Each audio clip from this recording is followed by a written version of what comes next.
Hello everyone and welcome to my channel. And today I want to talk about very important personal for me topic, the idea of healthy relationship with food. For me it's something crucial. This is something I started working recently, practically this January.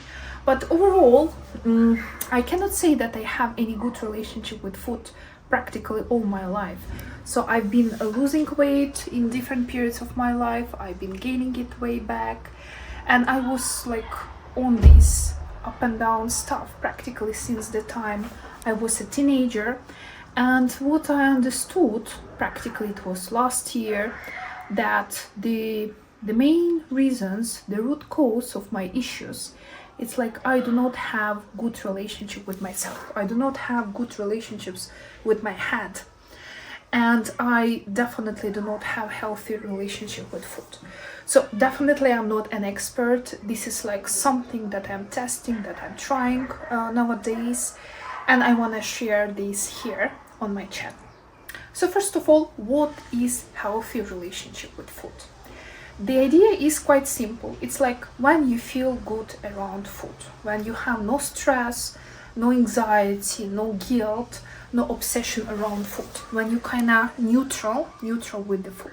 Also, you think, you believe that food is something that give you nourishment, something that give you energy, gives you fuel, gives you also satisfaction and enjoyment. But it doesn't bring you, again, anxiety, guilt, obsession, or any other negative feelings. So there are a couple of signs that I have found, and we may say that people who have those signs, we may say that those people have healthy relationship with food. It's hard for me to judge because I'm not there yet, but based on what I've researched, what I've discovered, there are 8 signs that can kind of imply that the person has healthy relationship with food. So the first sign will be you eat when you're hungry and you stop when you are not. And obviously it's not like 100%. Sometimes we can eat more. When there is a special case, or we are extremely hungry, or there is some social aspect, that's okay. So it doesn't mean that always you only eat when you are hungry and you stop eating when you are not. No, but it's kind of like a 20-80 rule. In most cases, you eat when you're hungry and you stop eating when you are full. Next point is connected with labeling all foods as good. So there is no good or bad food. And you can equally enjoy and satisfy from a salad and from a cake. So you are not feeling guilty after eating your cake. You feel like, okay, I eat this cake, I like it, I'm happy. And the same way you can enjoy your salad. Next part is probably the most difficult for me. It's when you listen to your body needs, both like nutritional and in terms of satisfaction, rather than following some specific rules and specific diets. Next part, it's like when you don't punish yourself. So you are eating any kind of food, again, it can be salad, it can be a cake, and you are just enjoying. There is no guilt, and you are not punishing yourself like, okay, today I eat this cake, so it means I need to run, or I need to have an extra workout. No, you just enjoy it, you just accept it. Next part, connected with you value, first of all, nutrition. So you are searching something that your body needs, some fuel for your body, but at the same time you pay attention to enjoyment and to pleasure. Next part, again, very typical for me. I mean, I don't have it, that's why it's so typical for me. It's when you are flexible around food. You can understand, okay, today I can eat a cake, today I don't want to eat cake, or whatever. The point is that there are no rules, there are no panic, no guilt, no other negative feelings around food. You just feel relaxed and flexible. Next part is connected with trusting yourself around different kind of food. So we all know the situation once we are on vacation, or when we are somewhere with the friends, some kind of social event, and we know, for example, we are on a diet, and we know today we're gonna be around some high calorie, high fat, high carbs food, and we already kind of feel anxious, because we know there is a high chance that you're gonna give in and you're gonna indulge into this food. But if you feel absolutely okay around any kind of food or any kind of social event, then you're kind of okay. And the last part, this is some kind of goal that I want to reach. It's like the idea that eating is just a very small part of your life. Definitely it's important because you need fuel. We eat in order to live, but this is not like primary part of your life. You are not obsessed with food. You are not thinking about food all the time. You are not changing your life or building your life around food or some kind of diet or restriction. And this is unfortunately something which I'm very far from. So let's now talk how actually to reach that state. Let's say you have not healthy relationship with food. Definitely I have not healthy relationship with food. And now currently I've decided that I want to improve that. And I want to be that person, to have all those signs that I have just described. And there are some steps. Again, I have found these things from other people who have successfully reached that goal, from people who were able to stop binge eating, emotional eating, some crazy craving episodes, something that I'm personally suffering from. And according to what I have found, there are different steps that can help me to reach that desirable state. And the first thing is something that I have already told previously in some of my previous video. It's about observing yourself, noticing yourself without judgment.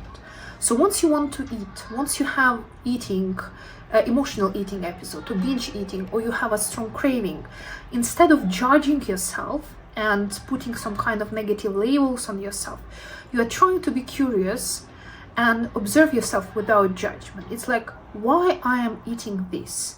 Is there a reason that I decided to eat it? How does this food make me feel? Do I feel happy? Do I feel bloated? Do I feel satisfied, unsatisfied? And a good thing also to have some kind of journal. I haven't started journal yet, but I'm thinking that it could be something small, but it definitely gonna help me to focus on this particular aspect when I'm noticing my patterns without judgment. Next part is about eating regularly. It's more about like dealing with physical hunger, but as we already know, once we're hungry, there is a high chance that we will overeat or indulge into something not so healthy later in the day. So we need planning, we need to have proper meals, we need to eat every 3-4-5 hours. Again, you need to test it and you see, but the point is you need to feed yourself.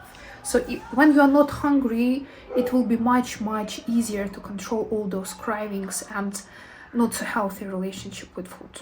Next point, again connected with something I have told previously, it's no black and white thinking. So there is no bad food, there is no good food. Obviously, there is food which is definitely more nutritious and probably will help us to reach our goal. And there is food which is not like that. But when we label them like good or bad, we kind of want to eat them more. At least I feel like that. And once I stop judging food, it's kind of much more easier even to make a healthier choice. Next part connected with mindful eating. And again, it's not something that we need to do all the time, but it's a good idea once we're eating. And this is something that I'm practicing now. I'm just eating, so I'm not watching some series. I'm not playing with my phone. I'm not even listening to music. I'm only eating.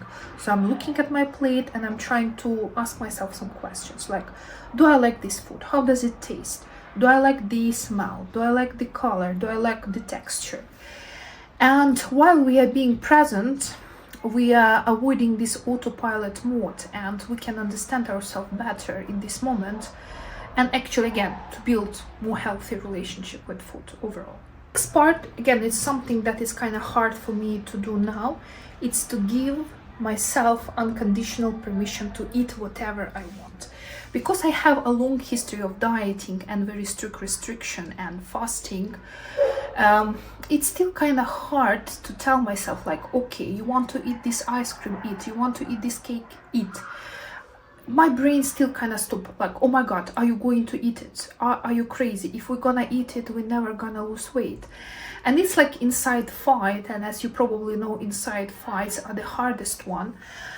But because it's so hard, I kind of feel that it's going to be the most beneficial for me. So again, I'm trying to stay focused on that. I'm trying to put some reminders on my phone about that, because it's so easy to like get back into my old habits. And I'm trying sometimes even to talk myself aloud.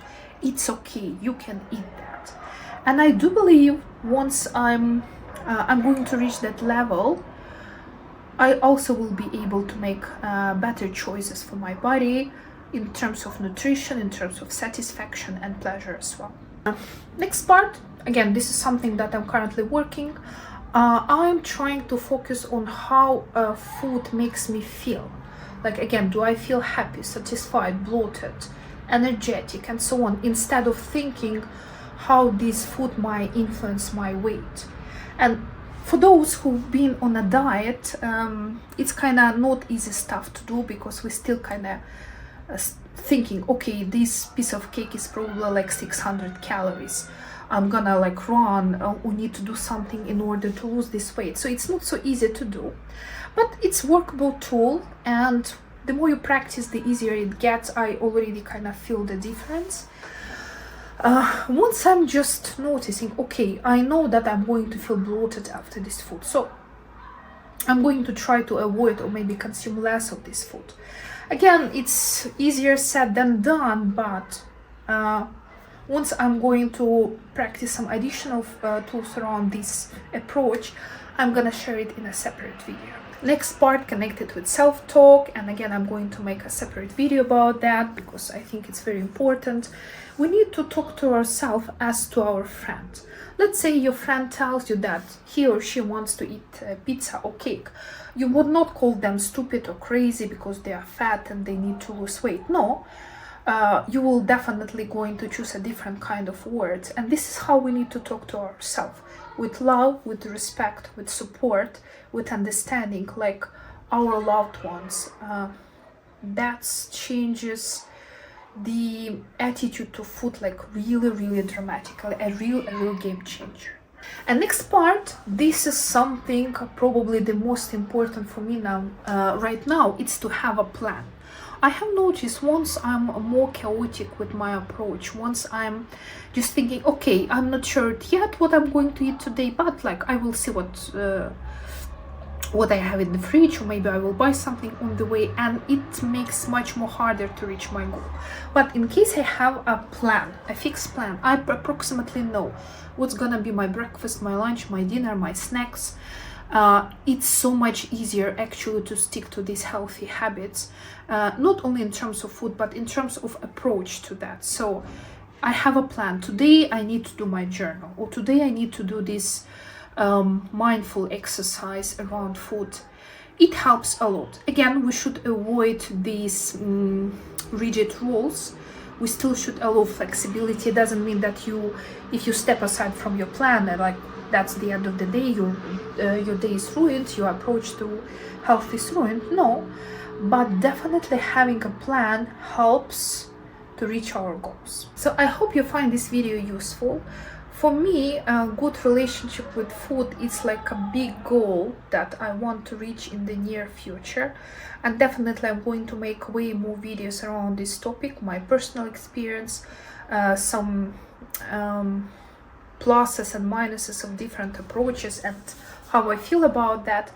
And in case you have something that works for you, please share that in the comments. Please share your stories, because the more tools we have, the more approaches we have, the easier it is for us to reach our goals. So if you like this video, please like it, subscribe to my channel, and I will see you soon.